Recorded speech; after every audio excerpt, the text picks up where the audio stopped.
Welcome to our channel career making guidance. Maharashtra राज्यातील तमाम विद्यार्थी आणि पालकांना आज नीट यूजी 2026 साठी काही प्रश्न आहेत. त्या प्रश्नावरती आज आपण व्हिडिओ बनवण्याचा प्रयत्न करतोय. तर फॉर्म भरत असताना, रजिस्ट्रेशन करत असताना, ऍप्लिकेशन फॉर्म मध्ये नाव टाकत असताना आपल्याला नाव कसं टाकायला पाहिजे या संदर्भात आज आपण चर्चा पहिल्या प्रश्नाची करतोय. तर बऱ्याच वेळा आपण 10वीचं जे मार्कशीट आहे ना, ज्या सिरियल नुसार आहे त्या सिरियल नुसार तुम्ही नीटचा फॉर्म भरायला पाहिजे असं माझं म्हणणं आहे.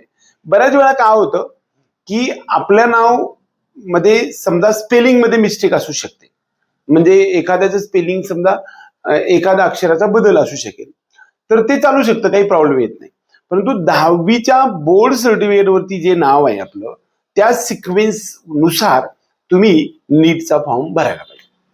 आता आधार कार्ड वरती आणि 10वीच्या बोर्ड सर्टिफिकेटवर जर सेमच नाव असेल तर काही हरकत नाहीये, म्हणजे काय अडचण नाही. परंतु जर समजा बदल असेल तरी सुद्धा 10वीच्या मार्कशीटनुसार तुम्ही आधार म्हणजे फॉर्म भरायचा आहे, ही महत्वाचा मुद्दा आहे. आता दुसरा मुद्दा असा येत आहे की बाबा ऍप्लिकेशन भरत असताना ईमेल आयडी आणि मोबाईल नंबर एक आपल्याला आवश्यक आहे. आता ईमेल आयडी कोणाचा द्यायचा आहे? कोणाचाही देऊ शकतो, आपला स्वतःचा, विद्यार्थ्याचा, पालकाचा, किंवा घरातल्या मोठ्या भावाचा, बहिणीचा, किंवा आपल्या शेजारी कोण असतील तर त्या सगळ्यांचा कोणाचाही दिला तरी चालू शकतो, त्याबद्दल काहीच विषय नाही.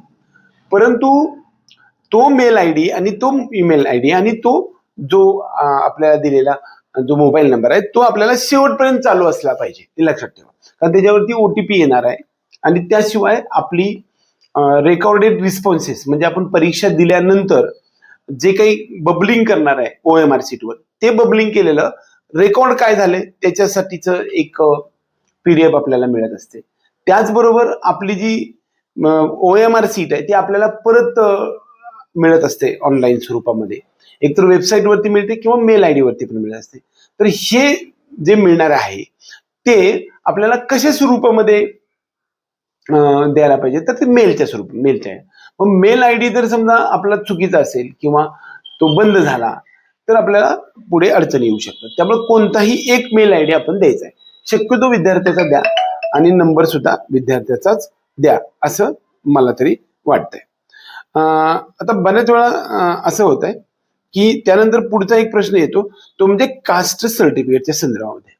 आता कास्ट सर्टिफिकेटच्या संदर्भामध्ये काय विषय असू शकणार आहे, तर ज्या विद्यार्थ्यांचं EWS आहे, म्हणजे आता EWS मध्ये कोण आहेत, महाराष्ट्रातले मराठा जातीचे विद्यार्थी मात्र EWSच्या महाराष्ट्रामधून निघून गेलेले आहेत, त्यांच्यासाठी सेपरेट SCBC नावाची कॅटेगरी आलेली आहे.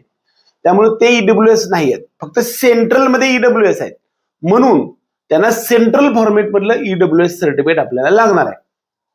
आता EWS सर्टिफिकेट सेंट्रल फॉर्मेट मधलं असेल तर तुम्हाला फॉर्म भरता येऊ शकणार आहे.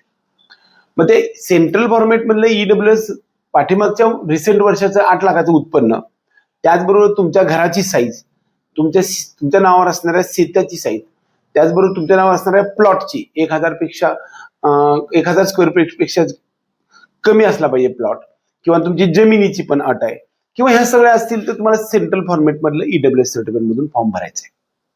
मग जे महाराष्ट्र राज्यामध्ये OBC कॅटेगरीमध्ये येतात, त्याचबरोबर SBC ज्याला स्पेशल बॅकवर्ड क्लास, त्याचबरोबर नंतरचा जो आहे तो व्हीजे म्हणजे विमुक्त जाती किंवा डिनोटिफाईड ट्राईब्स असं म्हणतात, त्याचबरोबर व्हीजे नंतर आपण NTBCD किंवा त्याला nomadic tribes B, nomadic tribes C आणि नोमॅडिक ट्राईब्स D असं म्हणतो, म्हणजे NT 1, 2, 3 असं म्हटलं जातं. हे सगळे विद्यार्थी सेंट्रल मध्ये OBC मध्ये जातात, त्यामुळे त्यांना सेंट्रल फॉर्मेट मधलं आपल्याला OBC सर्टिफिकेट लागेल. म्हणजे महाराष्ट्रात ज्यांची OBC आहे, SBC आहे, व्हीजे आहे आणि NT 1, 2, 3 आहे, हे सगळे त्यांना सेंट्रलचं OBC सर्टिफिकेट काढायचं. आता सेंट्रलचं OBC सर्टिफिकेटची व्हॅलिडिटी फक्त 1 वर्ष असतं, म्हणजे 1 वर्षानंतर तुम्हाला नवीन काढावं लागतं. मग आता जर समजा तुम्ही 31 मार्च 2025च्या नंतर काढलेलं असेल तर ते आपल्याला फॉर्म भरण्यासाठी उपयोगी पडू शकतं. आणि ज्यांनी काढलं नाहीये त्यांनी अप्लाय करून त्याची जी पावती आहे ती सुद्धा अपलोड केली तरी चालू शकते.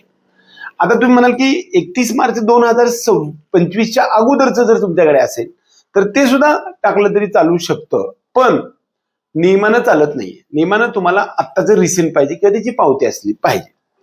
असा त्याचा अर्थ आहे. एकंदरीत आपल्या सर्व विद्यार्थी आणि पालकांना ह्या आपला जो ईडब्ल्यूएसच्या संदर्भामध्ये गोष्ट तुमच्या जी लक्षात आलेली आहे समजा, त्यानंतर ओबीसी साठी सुद्धा तुमच्या लक्षात आलेली आहे. आता एससी आणि एसटी साठी हे बघा, एससी आणि एसटी सर्टिफिकेट साठी तुम्हाला जे तुमचं सर्टिफिकेट आहे ना ते सर्टिफिकेट अपलोड केलं तरी चालतं, परंतु सेंट्रल गव्हर्नमेंट मधलं सुद्धा एससी आणि एसटी सर्टिफिकेट मिळतं. ते सुद्धा तुम्हाला जर मिळालं तर तुम्ही ते घ्यायला हरकत नाही असं माझं म्हणणं आहे. तर शक्यतो सेंट्रल फॉर्मेट मधलं असेल तर ते तुम्ही एनटीए ला आपल्याला अपलोड करावं लागतं. आता हे जे सेंट्रल फॉर्मेट मधलं ईडब्ल्यूएस, सेंट्रल फॉर्मेट मधलं ओबीसी आणि सेंट्रल फॉर्मेट मधलं एससी एसटी हे जे सर्टिफिकेट आहेत ते आपल्याला परत कधी कामी येणार आहेत का, तर येणार आहेत. जर सेंट्रल म्हणजे केंद्रीय, म्हणजे जर आपला सेंट्रल काउन्सिलिंग प्रोसेस असते त्याला आपण ऑल इंडिया काउन्सिलिंग म्हणतो, त्याच्यामध्ये डीम्ड येतात ऑल इंडिया कोट्यामधल्या सगळ्या गव्हर्नमेंट एमबीबीएस आणि बीडीएस आणि बीएमएस चे सुद्धा 15% सीट्स भरले जातात संपूर्ण भारत देशातले. त्याचबरोबर एम्सचे 100% सीट्स, जिपमरचे 100% सीट्स, एएफएमसीचे असतील, बीएचयू एएमयू सारखे सेंट्रल युनिव्हर्सिटीज असतील यांचे 100% सीट सुद्धा सेंट्रल भरले जातात. त्यासाठी तुम्हाला आपल्याला हे सेंट्रलचं ओबीसी सर्टिफिकेट असणं आवश्यक आहे. परंतु ही सगळी प्रक्रिया जी आहे ना 31 मार्चच्या नंतर होते, त्यामुळे परत एकदा तुम्हाला सेंट्रलचं ओबीसी सर्टिफिकेट लागणार आहे, हे पण लक्षात ठेवा. त्यामुळे जर तुम्हाला समजा तुमच्याकडे सेंट्रलचं ओबीसी सर्टिफिकेट नसेल, सेंट्रलचं ईडब्ल्यू सर्टिफिकेट नसेल, तर डायरेक्ट तुम्ही ओपन मधून फॉर्म भरला तरी काही अडचण येत नाही. आपल्याजवळ सीईटी सेलकडे महाराष्ट्र काउन्सिलिंग प्रोसेस सुरू होईल त्यावेळेस तुमची जी एससीबीसी मराठा आरक्षण, SBC special backward class, OBC other backward class, VJ विमुक्त जाती, NT 1, 2, 3 म्हणजे NTBCD हे सगळे असतील, त्या सगळ्यांचं कास्ट सर्टिफिकेट आणि कास्ट व्हॅलिडिटी एवढं लागतं. त्याचबरोबर दुसरं काय राहील तर ईडब्ल्यूएस, त्याचं रिसेंटचं नंतरचं एक सर्टिफिकेट तुम्हाला लागेल. आणि जर ए म्हणतात त्याला म्हणजे महाराष्ट्राचं स्टेट काउन्सिलिंग प्रोसेस मधलं. त्याचबरोबर एससी एसटी साठी मात्र कास्ट आणि कास्ट व्हॅलिडिटी हे 2 लागतं, ते सुद्धा तुम्हाला आत्ताच सुद्धा चालू शकतं. आता कास्ट सर्टिफिकेटला किती दिवस व्हॅलिडिटी असते? लाईफ टाईम व्हॅलिडिटी असते. कास्ट व्हॅलिडिटी किती असते? लाईफ टाईम असते. नॉन क्रिमिलियरला किती व्हॅलिडिटी असते? तर त्याला 3 वर्ष व्हॅलिडिटी असते. आता तुम्ही काढल्यापासून 3 वर्षापर्यंत तुम्हाला चालू शकते. मग आता नॉन क्रिमिलियर कधी काढलेलं चालू शकतं? 2024, 25 आणि 26 या 3 वर्षामध्ये कोणतंही काढलेलं असेल तरी चालू शकतं, किंवा त्याच्यावरती व्हॅलिडिटी लिहिली आहे. हे बघा, 31 मार्च 2027 पर्यंत व्हॅलिड असणारं कोणतंही सर्टिफिकेट तुम्हाला चालतंय. मग 28 चालतं, 29 सुद्धा चालू शकणार आहे. एकंदरीत कास्ट सर्टिफिकेटच्या संदर्भामध्ये, त्याचबरोबर आपलं नाव कसं टाकावं या संदर्भामध्ये, आणि मेल आयडी आणि मोबाईल नंबर या संदर्भातल्या गोष्टी मी तुम्हाला सांगण्याचा प्रयत्न केलाय. हा जर प्रयत्न आवडला तर व्हिडिओला लाईक करा, त्याचबरोबर चॅनलला सबस्क्राईब करून बेल आयकॉन दाबा. एवढंच या निमित्ताने. जय हिंद, जय महाराष्ट्र.